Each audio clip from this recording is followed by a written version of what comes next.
ये जीतने के लिए हर तरह के कुकर्म करते हैं। जैसे उत्तर प्रदेश में 4 महीना पहले ही 5 महीना पहले ही मुसलमान यादव का वोटर लिस्ट से 10-10 हज़ार हर विधानसभा में नाम गायब कर दिया। जाति की बात तो मोदी ने ही की कि मैं बैकवर्ड, मैं बैकवर्ड, मैं बैकवर्ड, मैं बैकवर्ड। बहुत ज़्यादा उतावलेपन में राजनीति नहीं करनी चाहिए।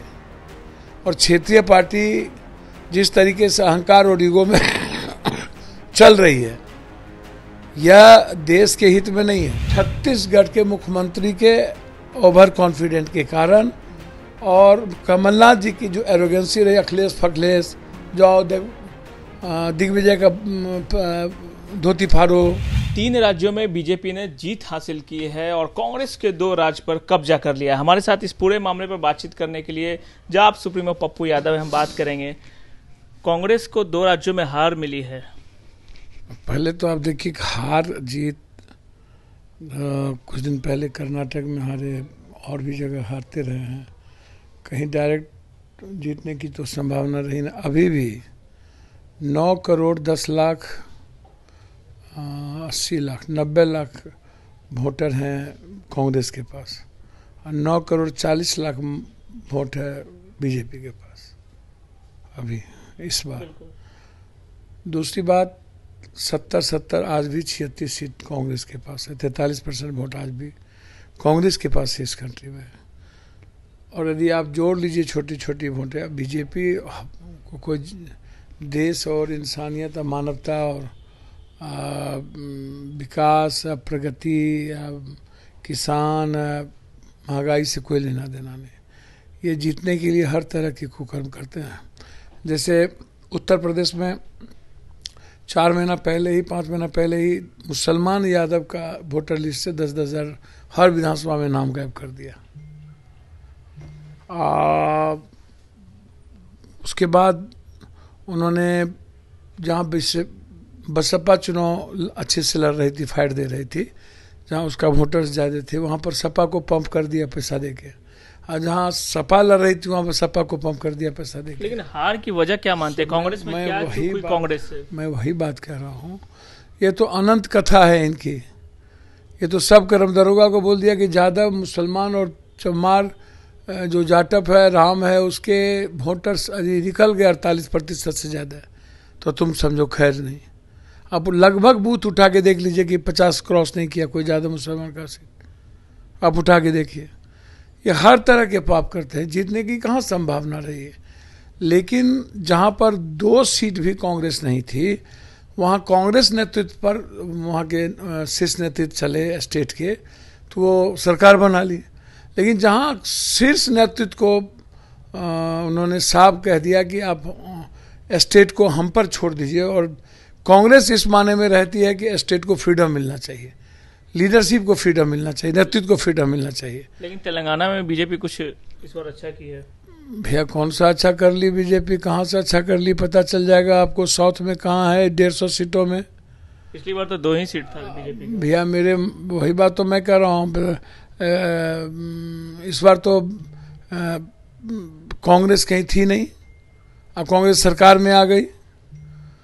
साउथ में तो पूरा का पूरा गायब बीजेपी।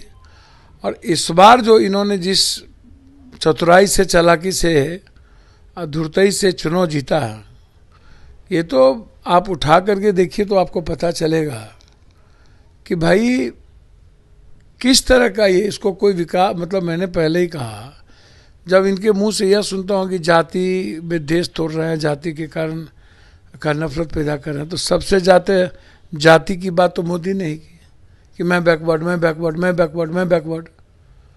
उनसे ज़्यादा तो कोई किसी ने जाति की बात नहीं की, ना कभी इंदिरा जी ने, कभी कांग्रेस ने, कभी उन्होंने।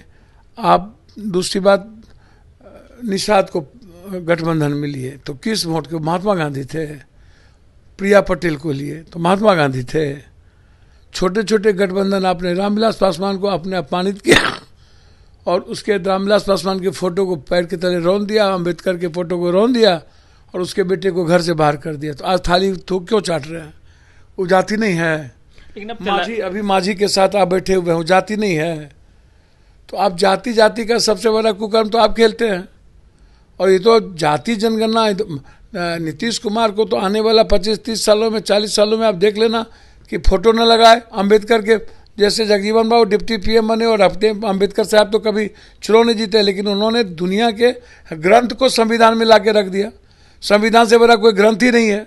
लेकिन तेलंगाना के सीएम उम्मीदवार देवेंद्र रेड्डी ने बिहारी डीएनए पर सवाल कर दिया है, कहा है कि बिहारी डीएनए से अच्छा तेलंगाना का है। भैया कोई सवाल खड़ा उन्होंने नहीं किया। क्वेश्चन क्या था, क्या पूछा गया? और उस संदर्भ में बार बार कहता हूं कि अभी ओथ भी नहीं लिए हैं, आप लोग शुरू हो गए। आगे शुरू कौन किया? देवेंद्र रेड्डी ने उनसे प्रश्न किया ना, अपने मन से थोड़े बोल दिए। वो सुलझे हुए आदमी हैं। और एक बात आप समझ लीजिए, सवाल तो डीएनए का नहीं था भैया। सवाल, हाँ, जवाब उन्होंने डीएनए पर दे दिया। भैया सवाल था, उन्होंने कहा कि हमारे जो डीएनए, कोई भी अपना डीएनए को सही कहेगा, आपके डीएनए को गलत नहीं ना कहा उसने। नहीं, उन्होंने कहा कि उनसे बिहार से बेहतर अच्छा डीएनए है मेरा, ठीक है। अपने मियाँ मिट्टू, अपने सभी लोग कहते हैं, अपने दूध को खट्टा कौन बोलेगा? अपने जेडीयू ने तो विरोध कर दिया है। भैया राजनीति में हर बातों पर प्रतिक्रिया देना जरूरी नहीं है और हर बातों का विरोध करना जरूरी नहीं है। मैं सिर्फ इतना जानता हूं कि बिहार आज भी दुनिया को मेहनत कश लोग हैं। बिहार में आज भी सबसे ज़्यादा फर्टाइल किसान है, मजबूत किसान है। आज भी बिहार में मखान से लेके हमारा फूड प्रोसेसिंग से लेके दूध से लेके। देवेंद्र रेड्डी की बात का समर्थन करते हैं उनके बात? मैं सीधा कहता हूं कि देवेंद्र रेड्डी जी अपने स्टेट के बारे में उन्होंने कहा कि मेरा जो डीएनए है वो बेहतर है। हम कह रहे हैं कि बिहार का डीएनए बेहतर है, सबका डीएनए अच्छा है, मैं किसी को गाली क्यों दूं? लेकिन मैं कह रहा हूं कि मेरा खून, आप कह रहे हैं सबका है। उन्होंने कहा कि तेलंगाना का बढ़िया है, बिहार का नहीं। सर अब तो उन्होंने बिहार को गाली तो नहीं दिया ना, बहुत क्लियर है। उन्होंने कहा उनसे बेहतर मेरा डीएनए है, तो सबको राइट है। सब लेकिन इंडिया अलायंस में जिस तरीके से जेडीयू ने विरोध कर दिया है, कांग्रेस अब जेडीयू पर सवाल खड़े करे। सर अब मैं आग्रह करूंगा कि हम लोगों को, क्षेत्रीय पार्टी को यह समझने की जरूरत है, बहुत ज़्यादा उतावलेपन में राजनीति नहीं करनी चाहिए। और क्षेत्रीय पार्टी जिस तरीके से अहंकार और ईगो में चल रही है, यह देश के हित में नहीं है किसी भी कीमत पर। लोकतंत्र के लिए कहीं न कहीं खतरा होगा। आपको लगता है कि आने वाले समय में इस तरह के बयान से इंडिया अलायंस को नुकसान होगा? कोई, देखिए एक बात समझिए, कोई विकास पर वोट देता है, दिया, क्या हुआ? देवीलाल, भजनलाल, बंसीलाल सबकी जमानत नहीं जब्त हुई।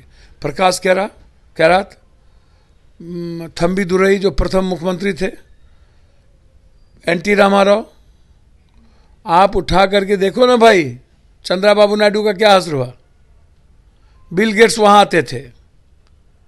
भैया अब समझना पड़ेगा, neck to neck relation, neck to neck चीजें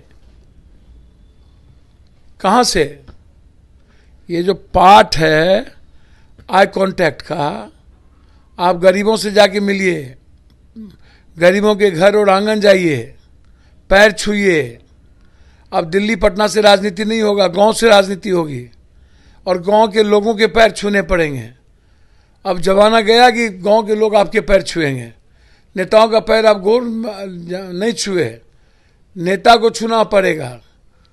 इसीलिए बहुत क्लियर समझिए कि आप बात करिए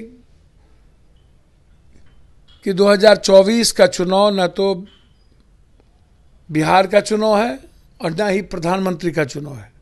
लेकिन आपको नहीं लगता इंडिया अलायंस में नीतीश कुमार को आगे करना चाहिए? क्योंकि जिस तरीके से चुनाव के परिणाम आए हैं। ये परिणाम, इसमें चुनाव के परिणाम से क्या लेना? बेहतर, नीतीश कुमार ने पहले ही कहा था कि ये लोग चुनाव में लग गए इंडिया अलायंस से। भैया चुनाव के परिणाम तो बेहतर आई है। हम किसी कारण से हम समझ नहीं पाए स्ट्रेटेजी, और कमलनाथ जी का जिस तरीके से एरोगेंसी रही और जिस तरीके से कमलनाथ जी बोले या कांग्रेस की बात नहीं मानी, जहां कांग्रेस की बात मानी, आप देखिए जहां पर कांग्रेस ने बात माना और कैंडिडेट, पुराने कैंडिडेट को हटाया, वहां 70 सीट हम जीत गए।